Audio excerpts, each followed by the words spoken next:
Welcome students, welcome to my YouTube channel Maths Magic KFW. Students, today our topic is how to multiply fractions. कि हमने two fractions को आपस में किस तरीके से मल्टीप्लाई करना है। तो हमारे पास कुछ क्वेश्चन होंगे, हम उनको मल्टीप्लाई करेंगे। इसके अंदर हमारे पास डिफरेंट टाइप्स के क्वेश्चन आ सकते हैं। तो जो हमारे पास केस 1 है, इसमें क्या होगा, ऐसी फ्रैक्शंस आपस में मल्टीप्लाई होंगी जिनको हम with the help of multiplication tables cut करके सिंप्लीफाई कर सकते हैं। ये जो हमारे पास क्वेश्चन है वो क्या है, 5/2 मल्टीप्लाई बाई 6 डिवाइड बाई 15। चलते हैं इस क्वेश्चन को सॉल्व करते हैं।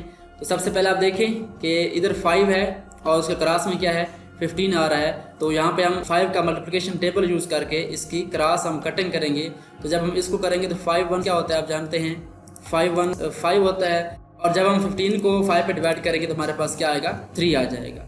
उसके बाद हमें क्या करना है, 2 को और 6 को आपस में कट करना है। तो हम 2 को जब 2 पे डिवाइड करेंगे तो हमारे पास क्या आ जाएगा, 1 आ जाएगा।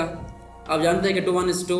सो जब हम 6 को 2 पे डिवाइड करेंगे तो हमारे पास क्या आ जाएगा, सिंपली हमारे पास 3 आ जाएगा। तो ये हमारे पास एक क्रॉस कटिंग हो चुकी है। अब क्या करेंगे, हम सिंपली इनको सॉल्व करेंगे।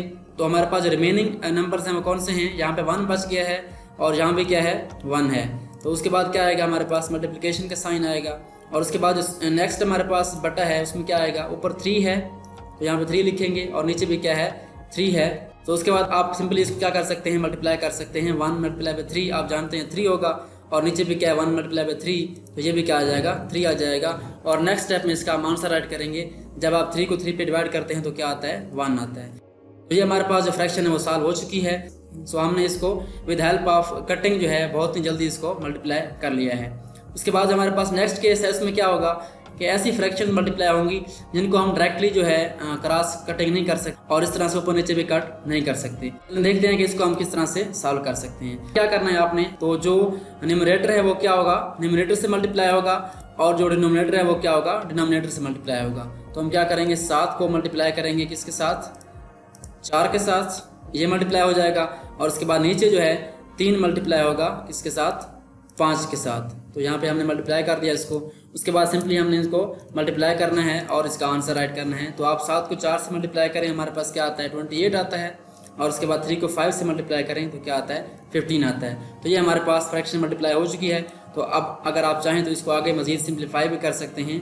तो ये हमारे पास ये फ्रैक्शंस आपस में मल्टीप्लाई हो चुकी हैं। इनको हमने सिंपली जो है मल्टीप्लाई किया है, न्यूमरेटर को न्यूमरेटर से मल्टीप्लाई किया है और डिनोमिनेटर को डिनोमिनेटर से मल्टीप्लाई किया है। 7 multiply by 4 is equal to 28 and 3 multiply by 5 is equal to 15।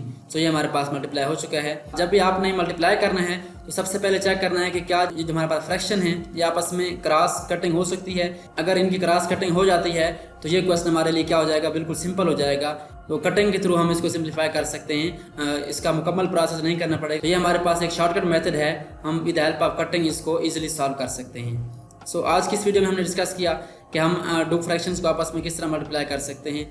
I hope so you got the concept. Thanks for watching and don't forget to subscribe my channel.